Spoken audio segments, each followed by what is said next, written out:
Good afternoon, students. So today we are going to start with the second topic of our first lesson, that is life processes, and the second topic is nothing but respiration. So first topic we have learned is nutrition, that means the food which we take in, and now further when we take in food, it gets converted from its complex forms to its simpler forms. Then these simpler forms are further used to build up our body.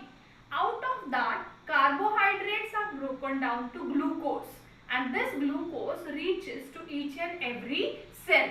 It enters into each and every cell. Then we take in oxygen and give out carbon dioxide. This is simple breathing method. This is simple mechanical breathing method, that we take in inhale oxygen and exhale carbon dioxide. When we inhale oxygen, that time oxygen get absorbed in the blood, then through the bloodstream it goes to each and every cell. Now in the cell, glucose is there and oxygen is there. Then the process of respiration takes place, that is biochemical oxidation of glucose. Here the biochemical oxidation of glucose takes place and the energy is released. This process is called as respiration. So in our easy words, we can define respiration as the biochemical oxidation of glucose in presence of certain specific enzymes at optimum temperature. That optimum temperature is nothing but our body temperature. So the oxidation of glucose, that is biochemical oxidation of glucose in presence of oxygen,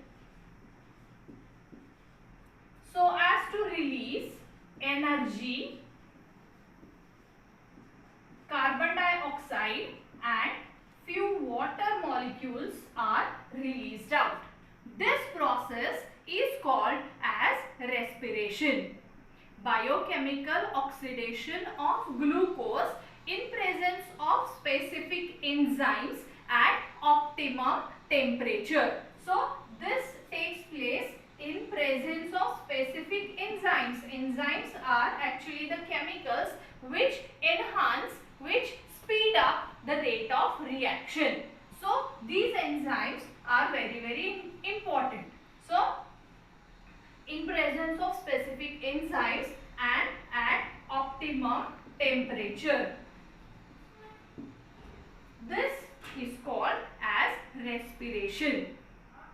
So during this respiration, first step, two steps are there. Out of that, first step is called as glycolysis. A very new term for you, that is called as glycolysis. Now the name itself suggests us what it is. Glyco means glucose, lysis means to break down. So the breakdown of glucose is called as glycolysis.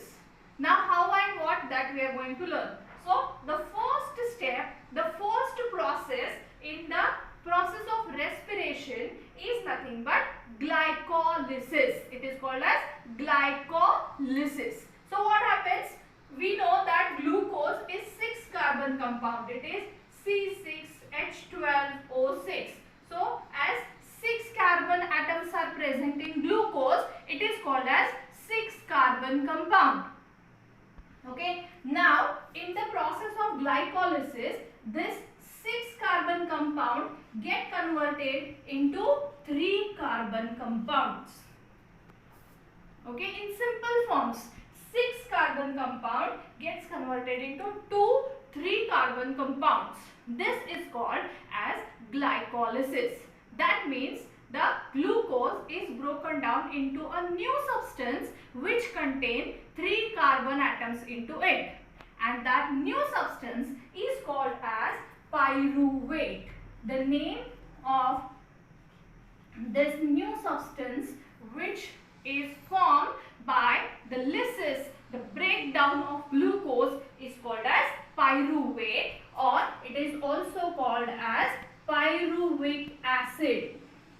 And this formation of pyruvate is very important process in the process of respiration. Unless and until the pyruvic acid, the pyruvate is formed, further energy is not going to release.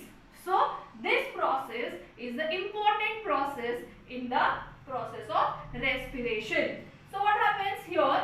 Actually what happens, this glucose, which is 6-carbon compound, is in the cytoplasm. First it is broken down with the help of certain enzymes.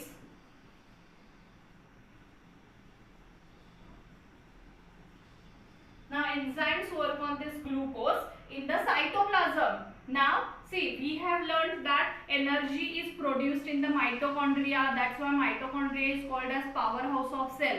But before that, for the production of energy, raw material needs to be formed, and that raw material is actually formed in the cytoplasm itself. Then it enters in the mitochondria. That is the second step. So first, glucose is broken down into the cytoplasm with the help of enzymes into pyruvate.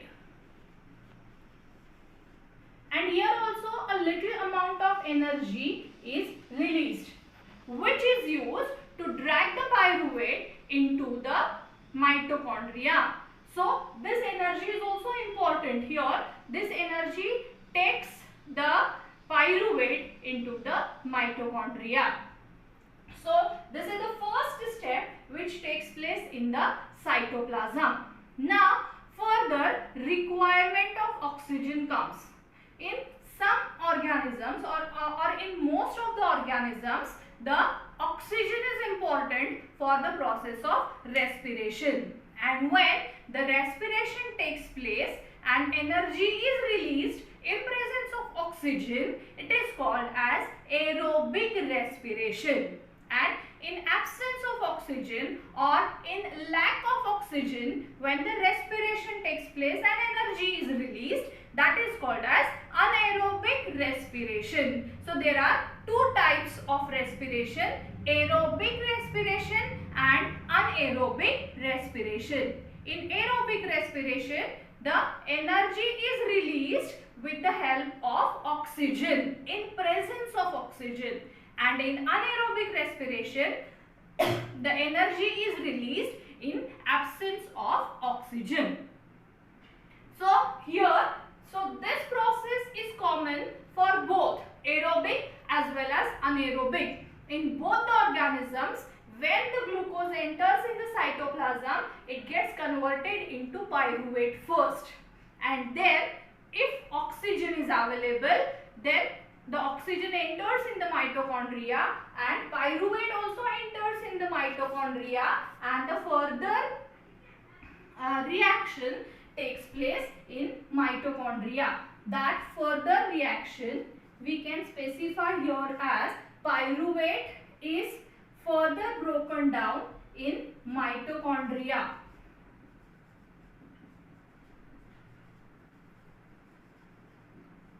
And in presence of oxygen. So this reaction is written as pyruvate plus oxygen in mitochondria. It releases carbon dioxide plus water plus 38 ATP molecules.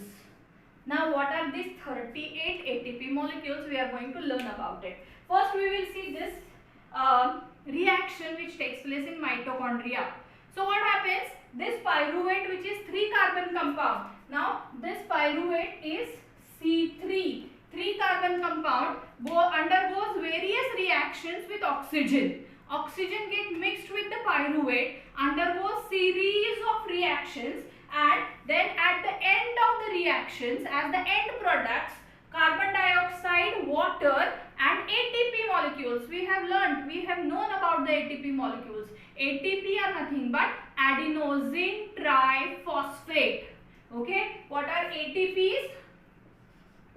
ATP is adenosine triphosphate. This is actually the energy carrier molecule. It is called as energy carrier molecule, or in simple words it is called as energy currency. Actually, the energy is stored in the form of chemical energy, and that chemical is nothing but adenosine triphosphate. Adenosine triphosphate is prepared by adenosine diphosphate, which is already present in our body.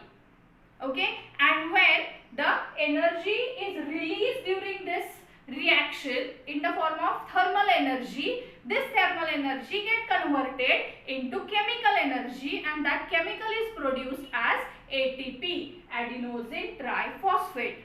So what happens? Adenosine diphosphate is already present in our body. When the energy is released by any of the reaction, any of the respiratory reaction, then inorganic phosphate, one more inorganic molecule, ADP plus inorganic phosphate attaches to ADP when the energy is released. That time one more inorganic phosphate attaches to ADP and ATP molecule is formed. This inorganic phosphate is also present in our body. ADP is also present in our body, but they are separate from each other. But once the thermal energy is released in the mitochondria, they just join together for the formation of ATP molecule. And whenever the energy is required to do any activity, that time again this ATP molecule is broken down, and again the inorganic phosphate is released and ADP molecule is formed. So when this inorganic phosphate is released, that time 30.5 kilojoule per mole, this much energy is released, which is used, per mole means per molecule. From one molecule 30.5 kilojoule, this much energy is released, which is used for doing our day-to-day activities like walking, talking, learning, listening, or all these activities. For doing these activities, this energy is used, but it is stored in the form of ATP molecules.